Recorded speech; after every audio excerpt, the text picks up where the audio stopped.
So the top 5 highest paid quarterbacks in the NFL right now are Dak Prescott, Joe Burrow, Trevor Lawrence, Jordan Love, and finally Tua Concussion Lowell. Now when we combine their total yearly earnings, guys, we can see that the top highest paid quarterbacks in total earn about $278 million per year, which is absolutely insane. Because guys, when we compare this to the total yearly earnings of the top 5 non-quarterbacks, we see that in total these guys make about $162 million per year. So this means that the top 5 quarterbacks earn about 70% more in salary yearly than the top 5 non-quarterback earners. And what's also very interesting to me about this is the fact that some of these quarterbacks aren't world beaters. 4 of the 5 quarterbacks in this list have only 4 playoff wins. Tua has 0 playoff wins, and Joe Shiesty is the only one that's actually carrying this group with a total of 5 playoff wins. So if the top paid quarterbacks are struggling to win in the playoffs, which is the most important place to win, then why are they getting paid so much? Why is a guy like Tua, a QB with 0 playoff wins, getting paid 5 times more than a player like Saquon Barkley? Can we honestly say that Tua is 5 times more valuable than Saquon Barkley? And let's make it easier. Can we say that Daniel Jones is 4 times better than Saquon Barkley? Well, that's what the market is saying. And it's crazy because this trend is only gonna continue to grow, guys. Let's just take a look back at 2014. Aaron Rodgers was the highest paid quarterback at $22 million per year, y'all. Whilst Calvin Johnson was the highest paid wide receiver with a salary of about $60 million per year. Aaron Rodgers only earning about $6 more million than Calvin Johnson. But fast forward to now, we have guys like Dak Prescott who's making twice as much as a guy like Justin Jefferson, the highest paid wide receiver in the league right now. So as a viewer of the game, it's absolutely absurd to see this trend continue and continue. And that's why I took the time today to research this topic and bring it to you guys so we can understand why these quarterbacks are getting paid so much. Now, the quarterback position is one full of incredible history and absolutely impressive evolution. When we take a look at how the quarterback position has evolved over the decade, we see that earlier on in the sport, the quarterback position wasn't really used or relied upon by a lot of teams. In the early 20th century, guys, football was dominated by the single swing formation. This was created by the legendary coach Pop Warner. But in the early 1900s, the single wing was a run-first, power-based offense where the quarterback was essentially just there to block for the tailback. At this time, guys, the tailback was seen as the offensive star. This would be the equivalent of the quarterback today. So instead of standing behind the center and receiving the snap, the quarterback was the facilitator in this system. At this time of the game, passing was considered very risky because they had this rule where the quarterback had to throw at least 5 yards behind the line of scrimmage, and that was very inefficient compared to just running the ball from the start of the line of scrimmage. Now, one of the greatest single swing QBs of all time was Sammy Baugh, who played for the Washington Redskins during the 1930s and 40s. He revolutionized the position by showing that the forward pass was actually an effective weapon to winning games. And this was very significant because just a decade later, the NFL adopted the T formation. This formation completely changed the quarterback position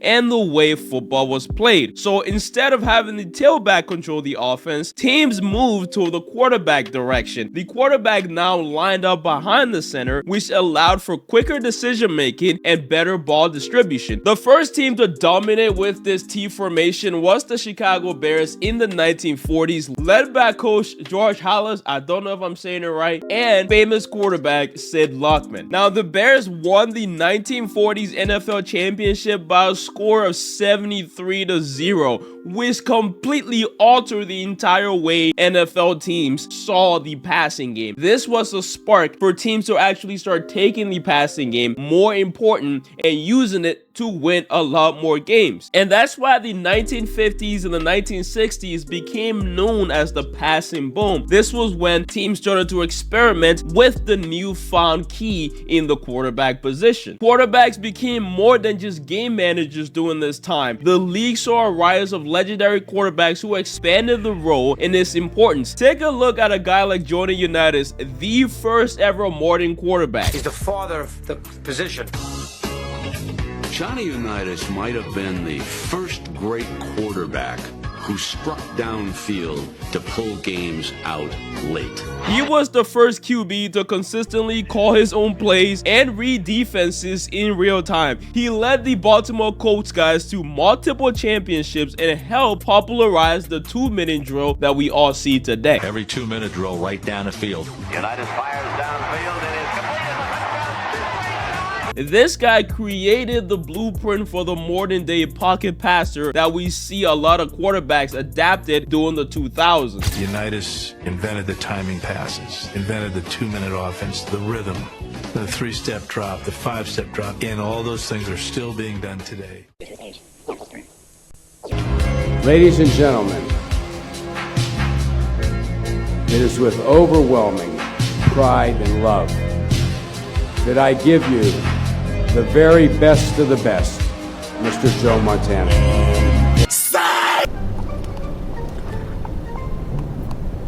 Oh!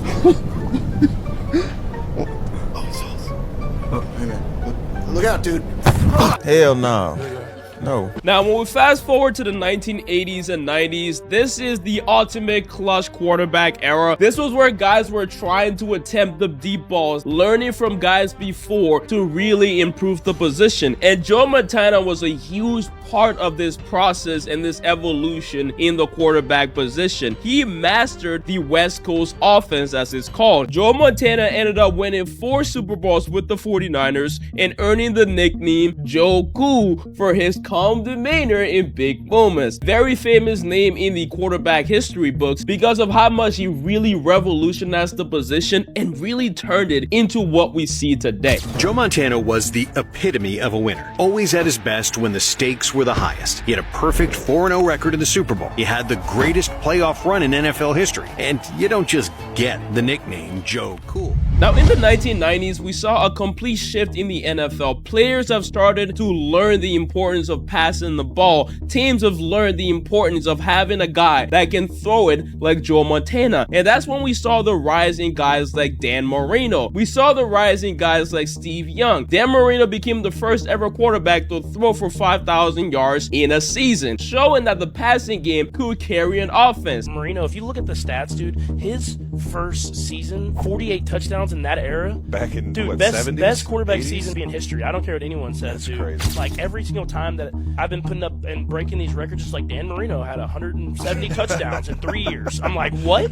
I thought they ran the ball back then. And then we saw a guy like Steve Young, who combined both mobility and accuracy. All of these shocked the world and showed everybody that, yo, teams, you have to invest in the quarterback position. Now, this all brought us to the 2000s, the absolute modern era and the explosion of the quarterback position as we know it today. The NFL were making rules just to appease these guys. The NFL was being built now around the success of quarterbacks. Everything in the league was directed to making this position as great and as known as possible. During this era, we had guys like Tom Brady, known as the greatest winner in NFL history. We had guys like Drew Brees, the most accurate passer in NFL history. We have Peyton Manning, the definition of a field general, calling his own plays on the field. And I'm not even going to talk about Aaron Rodgers, the most talented quarterback I have ever seen and the world have ever seen till this day. So now, guys, from the evolution of the wing set system to the T formation to what we saw in Joe Montana, Tom Brady's, and Peyton Manning, we now have the new age of quarterbacks. quarterbacks. We see the mobile, accurate quarterback.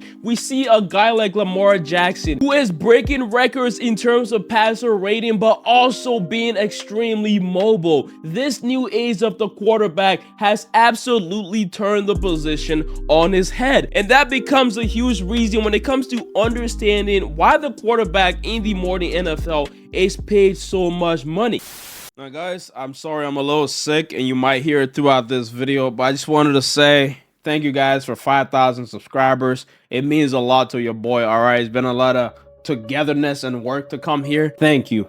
Thank you so much. Let's get back into the video. Now, when it comes to why the quarterback position is paid so much money, looking at their evolution over the decades, we can see that all this boils down to simple supply and demand. The quarterback market is not saturated at all. It is extremely hard to get a great quarterback, especially when we look at the fact that most teams that actually win Super Bowls have franchise quarterbacks. There's only been 2 occurrences of a team winning the Super Bowl without a franchise quarterback in the last 20 years, y'all. And these are the Ravens with Trent Dilfer as a quarterback behind an extremely great defense led by Ray Lewis and Ed Reed. And the other team was the Broncos in 2015 with an out-of-prime Peyton Manning. So it's extremely rare to just win a Super Bowl if you don't have a quote-unquote franchise quarterback. And another huge part of this is the fact that you can't rely on drafting a quarterback, because that usually takes years before you win anything substantial. And weirdly so, some of you guys might not know this decade has been the most promising decade for rookie quarterbacks, despite some of the flukes that we see in the likes of Anthony Richardson. These past 2 seasons, we've seen generational rookie quarterbacks coming out of college. Look at Jaden Daniels, look at CJ Stroud emerging and actually winning playoff matches for their respective franchises. But despite all this greatness of the newfound stardom in the new rookie quarterback age, we still can rely on these guys to win Super Bowls. There's a reason why it hasn't been done before. You will have to develop a rookie quarterbacks for a lot of years before you can see any decent results. It takes a quarterback about 7.4 seasons on average to actually win a Super Bowl. So teams don't rely on the draft when it comes to finding their guy for that specific purpose. They pay the guys that they have now as much as possible, because at any time in the NFL, you can only find about 8 to 10 elite quarterbacks that can actually give you a chance of going to the Super Bowl. So this is exactly why the demand will always be high, whilst the supply will usually be very, very low. And this has actually become so much of a problem that has led to the worst trade in NFL history. Take a look at the Cleveland Browns' desperation trade for a decently proven quarterback at the time in Deshaun Watson. This trade shocked the entire league. They had the audacity, guys, to pay Deshaun Watson $230 million, all in guaranteed money. This is something that's never been done in the NFL before, even till this day. And that begs the question, why? Why did the Cleveland Browns do something this stupid? Well, the simple answer to that question is because he is a quarterback. And it's very difficult, like I said, to find a guy that is elite at that position. This is the impact of supply and demand. So a part of me believes that this low supply is created by teams themselves. So that's why I want to answer this question. Why is the supply so low when we have so much talent in the NFL? Why is it that teams can't just chuck in any old player with confidence at the quarterback position? It's not like this isn't something that the league hasn't experimented with at all. Like, we see teams doing this with other positions all the time. Look at the running back position and how teams believe they can plug and play any decent athlete and hope for the best. Cowboys, just saying. And yes, I know the nerds out there will be like, well, that's running back. The quarterback position is a lot harder. Well, teams have actually tried this before. Teams have tried to plug and play a QB, and weirdly so, even if the QB does decent, they still tend to move on from the plug and play QB. Look at Tyson Bagent and the Chicago Bears last year. It's not like Tyson Bagent was horrible. He could have actually facilitated that offense and do what he was needed to do. But the Chicago Bears still felt felt as though they needed to spend their #1 overall pick on Caleb Williams. I mean, guys, imagine if we have Malik Neighbors and Roma Donzit on the same team with Tyson Bagent. Can you honestly say that's a way worse team than the one the Bears had last season? Can we honestly say that? No, y'all, I know the whole Tyson Bagent situation. I know he's not even close to the level of Caleb Williams, all right? I understand that. But I do think he could at least do what he was told and maybe develop with a stable coach. I don't know, he's not perfect, but I honestly believed in the guy.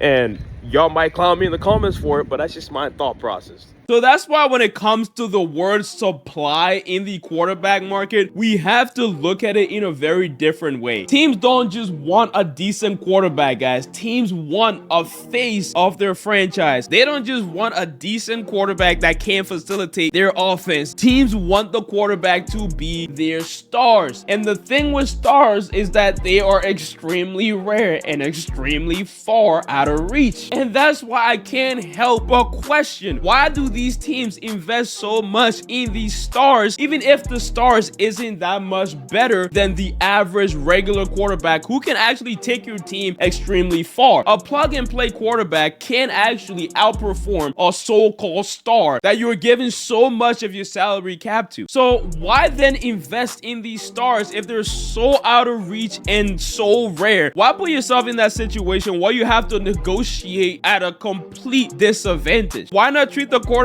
position like any other position where you replace them as soon as they start asking for crazy money? Why do they have so much power when it comes to getting contracts and getting whatever contract that they want? Look at a guy like Saquon Barkley, y'all, a certified Hall of Famer and an MVP candidate this season. He doesn't have 5% of the negotiating power as some of the worst quarterbacks in the league, which is absolutely absurd to me. And in order to really understand this crazy phenomenon, guys, I want us to actually understand two things. And number one is the actual job requirement for a quarterback, especially the star sort of quarterback. Now, when it comes to understanding the job of a quarterback, we have to see the 3 layers of an NFL offense, really. So at the top of the team, you obviously have the head coach, and below the head coach, you have the offensive coordinator, or the OC as they call it most of the time. And then below that, you have the quarterback. The head coach oversees the entire team basically, and if your head coach is a defensive minded sort of head coach like Mike Tomlin with the Pittsburgh Steelers, the offensive coordinator becomes the guy that takes over the entire offensive coordination. And the job of the OC is to actually build the offensive identity of the team. These are the guys that would design the plays of an offense and work closely with the position coaches, like telling the wide receivers what kind of routes needs to be run and the running backs what to do when they're handed the ball. These guys will also study the film and create game plans for the team every week. They're also the ones calling plays on the field in the quarterback ear, telling them what to do, how to adjust to the defense, etc. And I know that seems like a lot of mental work taken off of the shoulders of the quarterback. So what do the quarterback actually do if the offensive coordinator is doing basically everything? Well, that is where you have to take a step back and try to understand this, all right? There's a difference between thinking something and writing it on the paper and then actually executing it. There's a huge difference. And this is why really the quarterback make a lot of money, because all these play calls, all of these play designs are usually on paper. The quarterback is the one that has to execute. Guys, execution will always be harder than just planning. The quarterback got to relay the offensive coordinator's call to the offense, so he has to be a leader on the field. He has to read defenses before the snap. He has to make adjustments with audibles. He has to memorize the entire playbook, control the O-line with protection plans, play mind games with DBs and linebackers, take hits from D linemen that are like 300 pounds,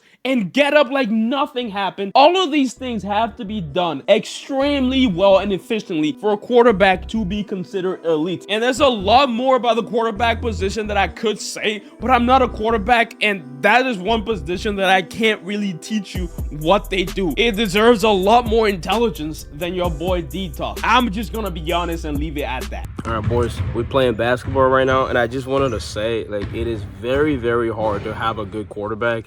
And I know I kind of oversimplified it on this video, but there's a lot. There's a reason why these boys get paid a whole lot of money. So just know that. Keep the dribbles.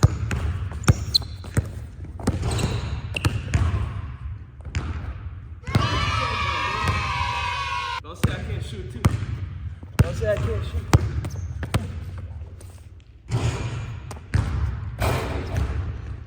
Block it. Continue the video. Don't click off, bro. Damn. Now, the second reasons why quarterbacks are drowning in the dinero right now, guys, is because teams see these guys as the faces of their brands. They aren't just quarterbacks. Teams don't just want guys that can play this extremely difficult position. They want their franchise leader. So to be an elite quarterback, you can't just be great at playing quarterback, guys. You can't just have an amazing arm, be mobile. You have to be able to be the face of an organization. This gives the already established quarterbacks in the league so much power when negotiating contracts. They already have that face, that recognition, and them being on your team brings a lot more to the team than just winning games. Teams really earn a lot of money from marketing their players, especially when it comes to jersey sales, sponsorships, and everything in between. A very good example of this is Joe Burrow with the Cincinnati Bengals. The Cincinnati Bengals are the poorest team in the NFL, and the main reason why they're well known today is because of a guy like Joe Burrow, who is extremely good at his position, but is also extremely likable and has functioned very well in terms of being the face of their franchise. And that is what teams want nowadays. Joe Burrow can be an extremely average quarterback for the rest of his career, and he's still gonna get paid a lot of money. He's still gonna renew his contract because of that name recognition between Joe Burrow and the Cincinnati Bengals. This isn't the NBA. We don't just trade away the faces of our franchise. We're better than that. There's something called loyalty in the NFL. Now, I will admit, does having an elite QB help you get to the Super Bowl? Yes, it does. It helps a lot, but that is not my issue here. I think teams right now aren't putting much pressure on the quarterback pay like they do other positions. If you're a wide receiver, you have to be one of them ones to get a huge payday. But if you're a quarterback, all you have to be is decent. For some reason, franchises have this idea in their head that all they need is at least a franchise guy in order to start getting ready to win anything. And that usually becomes a problem because it results in them having to make a decision between paying a quarterback or building a team. And that shouldn't be a separate thing. It has to be together. There is a reason why teams led by rookie quarterbacks are becoming better and better every year. Teams are starting to see that if you actually draft a good QB, if you're lucky enough, you can literally be in football heaven for the next 4 years or so. Because now you can pay the rest of your team. You can actually spread the bread around. This is extremely good for that team morale and everybody feeling like they're getting valued as they should. Look at a team like the 49ers and Brock Purdy. Apart from the injuries they had last season, guys, the 49ers were able to make it to the NFC Championship game twice and a Super Bowl once. And now we see Jaden Daniels and CJ Stroud actually getting their teams some playoff experience and winning games in the playoffs even. Now, do I think the quarterback deserves to be the highest paid position in football? Of course I do. But I don't think they should be paid at the cost of the rest of the team. That is my only issue. Guys, can we truly say the reason the Eagles made the 2024 Super Bowl was because of Jalen Hurts? Hell nah. The Eagles have a good team. And can we say the reason the Patriots built their dynasty of championships was because of Tom Brady? I'm gonna go ahead and say no. It was because of the team that they had around Tom Brady. The defense, the skill players, all magnified the brilliance of this extremely great quarterback. Let's even look at the Kansas City Chiefs right now. I know Patrick Mahomes is great and all, but I don't think he would be making it to the Super Bowl if he was on the Raiders right now. The Chiefs dynasty isn't only Patrick Mahomes, y'all. There are 5 other Hall of Famers on that team right now. His coach, his defensive coordinator, his tight end, his defensive tackles. All these guys are extremely pivotal in the Chiefs dynasty right now. It is not just Mahomes. So this is why I believe the culture and the structure of a team at the end of the day is what keeps a team winning and in contention. And teams like the Dallas Cowboys would be in shambles right now, guys, if the salary cap wasn't increasing as much as it has been over the past decade. These quarterbacks quarterbacks will continue to get paid as long as the league remains profitable, and it's really up to teams now to figure out how much they will rely on this one position to win Super Bowls, or maybe one day the team as a whole will actually be a focus of these franchises. That would probably help them win more Super Bowls. Maybe, who knows? Thank you for watching, my boy. Really appreciate you being here, man. Thank you. Just give me your eyeballs for whatever this long is. Peace out, man. Bye bye. Mwah.